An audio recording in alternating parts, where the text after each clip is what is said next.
These rallies have now multiplied. There will be at least 3 in Harare and many in other cities and across the world.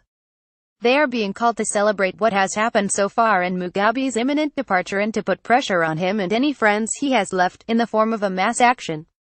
On Tuesday night, the army moved to take over control of all key points in the country and to take Mr. Mugabe and his close allies into custody.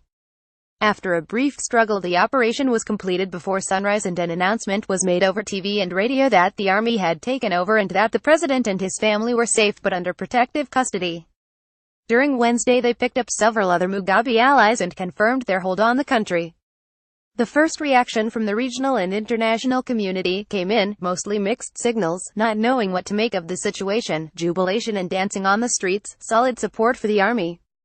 Thursday, talks began on the next step, with the army and the Mnangagwa leaders insisting that Mr. Mugabe announce his retirement and that he was handing over to Mr. Mnangagwa as the interim president. They know that this means that in 90 days the ZANU-PF party has to confirm him in that position. What was not visible was an equally swift and efficient takeover of all ZANU-PF party structures throughout the country. South Africa tried to intervene on the side of Mr. Mugabe and called for a SADC summit and an urgent meeting of the SADC organ on security. This took place on Friday in Gaborone. An attempt was made to threaten the army here with sanctions, but it was short-lived. On this issue, SADC is a divided house. What confused people was the decision to allow Mr. Mugabe to meet the South African emissaries at State House with cameras present, and then to allow him to take part in the graduation ceremony on Friday at the Open University.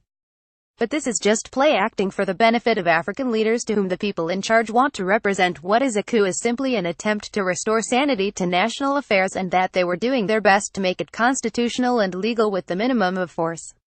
But behind closed doors, Mr. Mugabe could not accept what had happened, and he argued that he was state president and that he would not resign until his term was completed in late 2018. This is not acceptable, and when he would not budge and South Africa looked like it might intervene, the army and the Mnangagwa group decided to use other means. The ZANU-PF party structures at provincial level were asked to meet, and in hours the great majority had decided to resolve that Mr. Mugabe be recalled and replaced. In addition, the call went out to hold mass rallies to show popular support. These are underway. What may happen next, unless Mr. Mugabe gives in and resigns, is that Parliament will be called to sit on Tuesday next week and start the process to have him dismissed from the presidency and replaced. This is the end of the Mugabe era in every way. New leadership will be in place next week, and then Zimbabwe has to find its way back from the wilderness of isolation and failure which are Mugabe's legacy.